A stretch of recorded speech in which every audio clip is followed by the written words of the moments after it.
Onivia, League of Legends highlights, powered by ArcaneBet.com. Bet live on esports. And Bard, and if you just send a Renekton Slice and Dicing, maybe even shred a bit of armor, then they can get a lot happening there. So he's a safe top laner, and he works very well with the composition. Okay, but on the other side... Where the lane is at? But hold on, speaking of solid advantage, Amy misses the jump, and Fishball turning some damage around, does connect with the body slam, is going to chase him around the corner. Oh god, and Galio's going to be there too. He's Wait a minute! To force the flash. There goes one flash. Galio got the stun on Cool. There's two flashes. He's under the tower. Oh my god. But there is no fadeaway tower shot, and Fishbowl is going to crawl out of that one. Is Amy actually trying to do this? He's got the double Q, now the kiss, there's the CC lock, first blood to Zach. Okay, that was really well played from LGD. Path towards the top lane. And there's that path priority you were talking about. Cool using the ultimate, hits that threaded volley, is now going to get the flick. Where is it going to be? Misses the flick, but it's okay because Miyu is forced onto the damage, and it's another clean pickup for LGD this time. With it. This is a second chance at life for him, where he should be able to get this turret or at least get a lot of pressure here. Second chance at life for Muyu, as well as a repeated dive. Now Zach still has his passive, but it's Jinnu who actually has aggro. Drops the aggro, needs to go to Amy this time around. I think they got him. They have to wait until he actually punches him. There we go.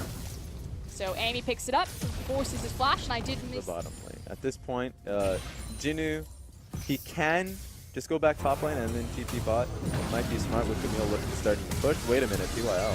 A couple of aggressive flashes. There's the stun. PYL is taken down by the Alistar. Fishball showing up on the...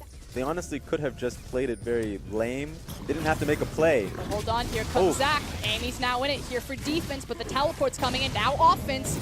He's knocked into it by the cast, turns around. Is this kill going to go to Nats? No, it's going to be the Zach passive. Jinnu now into the backline looking for the Galio knockup. Galio offers protection to Kog'Maw. He's on the wrong side, but they've now turned this fight around. Dan Gaming are starting to run through, and Jinnu is the last line of defense. Finally finds the Kog'Maw, forces another flash, and the Talia wall does cage in game 3 from LGD than it was in game 2 when they had their early game composition. Hold on a second, though. There's the taunt on PYL, chase with Galio. He does manage to catch Gragas, but it is too little too late. There's no way he's getting out of this one. It's Galio who picks up the kill, and Dan Gaming gets something. He wants that fight to happen. But here's the Tempered Fate, forces the flash out of Nats. The Talia wall will divide the team, and they didn't get the Kog'Maw, but they did get the Gragas. They knock him back in. The cast doesn't mean much, and here comes Galio. Too little too late, and Zach doesn't pull the trigger, decides to disengage, but maybe too soon because Farge just ate a bunch of damage. TP coming through from the backside. Moyu's in. Yep, Moyu is definitely in on top of the Talia, trying to burst her out, but does he have the damage? He gets one. Now the fight continues. Good knockup from Farge. He's trying to escape. Dan Gaming trying to disengage from them as LGD are just running through them. Moyu did a great thing, but he's not going to find any bit of value for it. He's dead. The Hail Mary Tempered Fate does find him, and the hook shot is actually interrupted, and Muyu falls again. LGD are not committing. Scaling is actually much better than the last game, so they should be able to win these fights, unless if Jinnu gets picked up. Yeah, hold on a second. Jinnu is now 2v1 in this scenario, but he's doing the best he can. He does fighting. He digs deep. He takes down Camille, but it's now him and Galio. Can he get enough lifesteal back? He actually gets the kill. He's turning this one around. He's got the creeps next to him. No way! He got one. He almost gets two, and he falls. Anticlimactic, but LGD are still going to be able to get the fight here. Fight continuing in the mid lane. Amy does jump onto Fishbowl. The Gragas certainly will fall down. Uses the ultimate for it, but Nats is untouched with all those valuable cooldowns. Versus Nats. This is the 1v1. The stun comes through. It wasn't quite a 1v1 with PYL in the back half. Now Galio caught out, takes the magical journey. Where are you going? He's got imp, he's got the slow, he's got the taunt, and he's got no chance. It's actually going to take a long time. Cool doesn't do nearly as much damage. Definitely dead. There we go. This is going to take a little bit.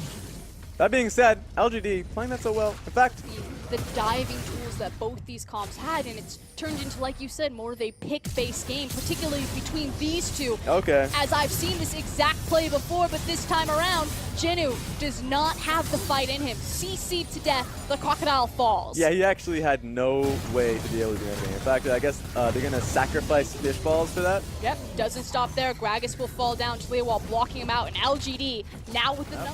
But this is not the trade you want.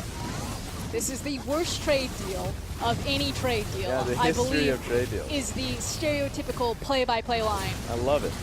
Phage is trying, I want to call him Farge. Phage is trying to do what he can. He gets into the pit, but he's only an Alistar. The Baron falls to LGD, but the rest of Dan Gaming have showed up. It's a split fight. Moyu on the top, Nax on the bottom, but Chi is now in the middle of no man's land, doing what he can, but there is no follow-up damage. That's exactly what happened. That's 3 people dead. I actually any of this. Definitely doesn't. Tries to body slam to safety, but Imp tags him with the slow.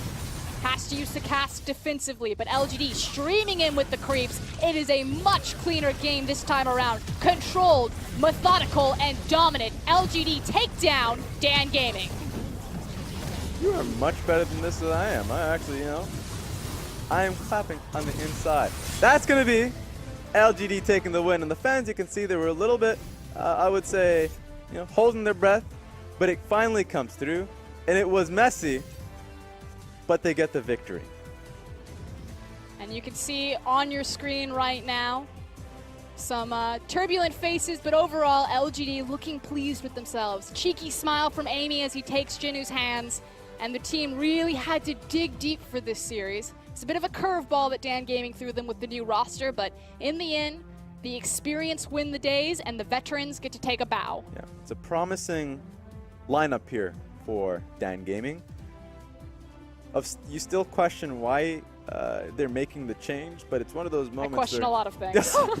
But it's one of those things where they finally get the competitive experience, and now you actually get to see and can compare individual players like Chi in the mid lane versus Goon.